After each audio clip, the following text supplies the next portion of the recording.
Bom dia, pessoal!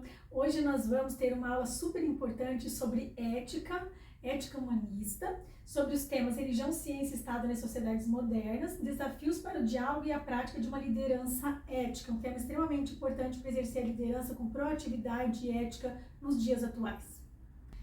Temos como objetivo na aula de hoje compreender o papel da ciência e da religião nas sociedades modernas, as sociedades que nós vivemos atualmente. Aprender os conceitos de autocompreensão, Estado laico, sociedade secular, fundamentalismo religioso a partir do pensamento de Jürgen Habermas, um importante filósofo do nosso tempo, um filósofo alemão que está vivo e atuante nos dias de hoje. E entender a necessidade ética do diálogo e superação de conflitos entre religiões, com comunidades científicas e entre cidadãos em geral. Eu gostaria de pedir para vocês refletirem, pensarem, anotar no caderno de vocês sobre a seguinte questão: em que medida os conhecimentos religiosos e científicos estão presentes em nosso cotidiano e orientam o nosso comportamento? Como que a ciência, os conhecimentos científicos, como a religião, os valores, as doutrinas religiosas, os ensinamentos estão presentes no nosso dia a dia?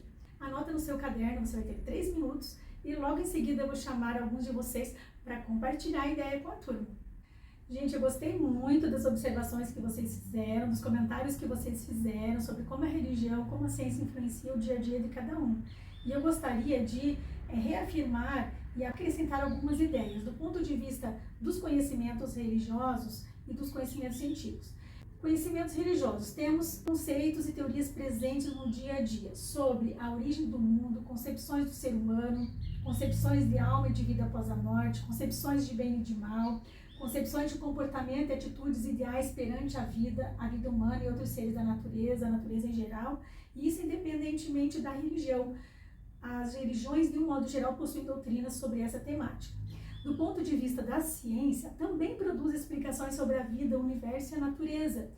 Além dos dispositivos que temos no nosso dia a dia, que convivemos, nós temos teorias sobre a origem do universo e seu funcionamento, a origem do ser humano e como cada área científica explica a vida e a natureza. E para refletir sobre todas essas temáticas, nós vamos estar muito bem acompanhados com o pensamento de Jürgen Habermas, que é um filósofo alemão que nasceu em 1929, gente, tem quase 100 anos, continua atuando, pensando a realidade atual.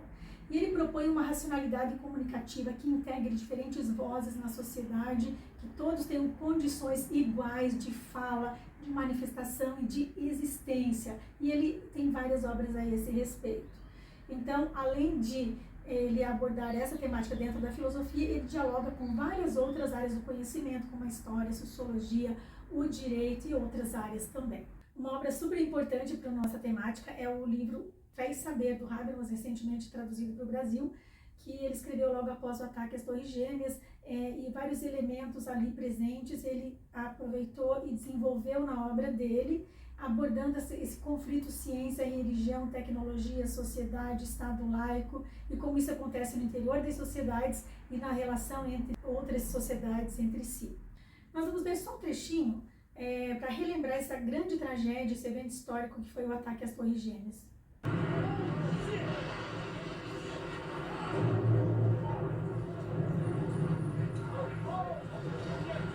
Esse evento histórico, essa tragédia tem muitas camadas políticas, econômicas. O foco do Habermas foi analisar as questões religiosas, tecnológicas e científicas, tanto dentro das sociedades dos próprios terroristas, como também dentro das nossas sociedades. A autocompreensão humana, gente, é um tema muito sensível para cada um de nós, como nós nos entendemos como ser humano, a nossa vida, a nossa existência, o sentido, o significado. Por isso, qualquer explicação religiosa e científica nos afeta. E essa ideia da autocompreensão está muito presente na obra Fé e Saber, do Habermas. Tem muitas teorias e conhecimentos científicos que impactam a autocompreensão humana, como, por exemplo, o heliocentrismo, demonstrado por Galileu. Temos também o evolucionismo de Charles Darwin, que impacta na autocompreensão humana, como também várias explicações do nosso corpo, da nossa mente, que são dadas pela química, pela biologia, pela psicologia e por várias outras ciências. O conhecimento científico ele se desenvolveu na sociedade moderna a partir da Revolução Científica no século XVI, XVII em diante. E, ao mesmo tempo, a religião permaneceu ocupando um espaço, não mesmo o espaço que a religião ocupava antes, lá na Idade Média, no teocentrismo, que dominava diferentes áreas da vida, mas ela continua tendo um espaço privado na modernidade, onde ela preenche a vida das pessoas que seguem as comunidades religiosas com sentido, com significados, com simbolismos, e, portanto, a religião está presente na autocompreensão, só reafirmando essa ideia habermasiana. Turma, o que vem à mente de vocês quando nós usamos a expressão Estado laico? Qual seria a origem do termo Estado laico e o seu significado exatamente? O termo surge lá na Grécia, e lá o termo laikos significava algo abrangente, universal, de todos, do povo. E na expressão Estado laico que nós utilizamos atualmente, significa a neutralidade do Estado, que deve acolher todas as comunidades religiosas, todas as vozes sociais, constituindo então uma razão pluralizada, que não é singular, é de todos, ela é plural. Vamos ver o que vocês entenderam até agora sobre a obra Fé e Saber do Habermas, da que a gente viu até aqui. Vamos ver se vocês descobrem qual é a alternativa incorreta? Letra A. A autocompreensão humana, mesmo nas sociedades seculares, pode contemplar elementos do conhecimento científico e de crenças religiosas. Letra B. No Estado laico deve haver a plena liberdade científica e de crença religiosa e a neutralidade do Estado em relação às religiões, sem privilegiar ou discriminar uma ou outra religião. Letra C. No Estado laico, as religiões devem ser proibidas ou perseguidas, pois apenas as explicações científicas devem ser publicadas. Qual é a alternativa incorreta? Exatamente, a letra C. Está errada. O Estado laico acolhe todas as religiões, todas as vozes religiosas e científicas e de todos os grupos sociais. Turma, o Habermas fez uma importante observação a respeito de elementos das religiões que estão presentes na nossa ciência jurídica, nas leis. Ele demonstra que ideias como igualdade, dignidade, ou algumas normas como não matar, não roubar, etc., já estavam presentes nas religiões e se tornaram presentes agora no Estado laico e nas constituições. Ele chama isso de um empréstimo, ou então de bens culturais da igreja, das religiões que foram transferidas para a sociedade laica, secular. Turma, diante de vários acontecimentos científicos atuais que desafiam a ética, o Habermas ele propõe que haja o máximo possível de vozes sociais representadas, avaliando, discutindo, até mesmo impondo alguns limites à ciência. Nós sabemos que, por exemplo, a clonagem já foi proibida, né? E como a ciência, os cientistas, comunidades científicas vão encontrar esse limite? Segundo o Habermas, é preciso ouvir todos os grupos sociais, inclusive as comunidades religiosas. Então, ele propõe esse diálogo necessário, que as religiões tenham voz diante dos desafios éticos do avanço científico. Bom, segundo Habermas, algumas questões religiosas podem afetar o diálogo e o entendimento. E ele tem muito receio sobre o fundamentalismo. O que seria o fundamentalismo? Vocês já ouviram falar o que é fundamentalismo religioso? Então, são 3 características importantes para identificar o fundamentalismo religioso. Fundamentalismo é quando uma religião não aceita a modernização interna da sua própria religião. É quando uma religião não aceita dialogar com outras religiões. E é quando uma religião se opõe ao Estado laico, porque essa religião quer que o Estado laico assuma uma religião, a sua própria religião, e proíba as outras religiões. Então, se uma determinada religião apresentar esses 3 comportamentos, é a religião fundamentalista, e é um desafio, uma dificuldade para que haja essa conversa, esse diálogo social importante. Tem como superar o fundamentalismo, barrar o fundamentalismo? Teria alguns caminhos. Eu proponho também 3 caminhos para evitar que aconteça o fundamentalismo.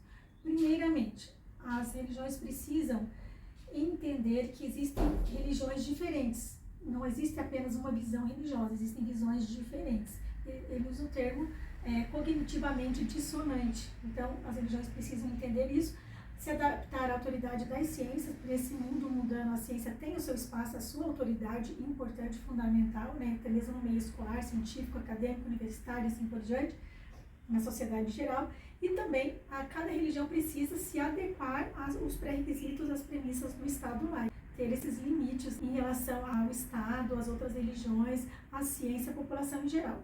Se esse esforço acontecer, é possível evitar o fundamentalismo. Bom, gente, será que o Brasil é um Estado laico? O que será que diz a nossa Constituição? A nossa Constituição, ela determina o Estado laico. O governo, o Estado não pode privilegiar, não pode dificultar, não pode impedir, não pode selecionar comunidades religiosas, tem que se manter neutro.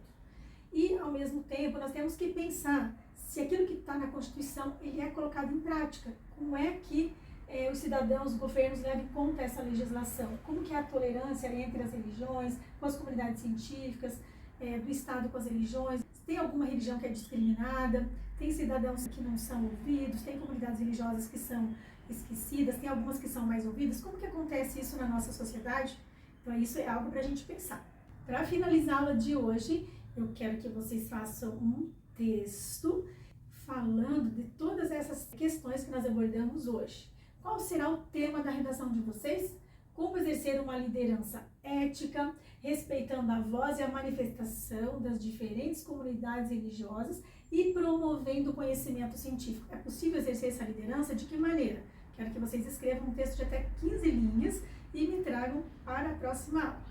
Vamos fazer uma retomada da aula de hoje.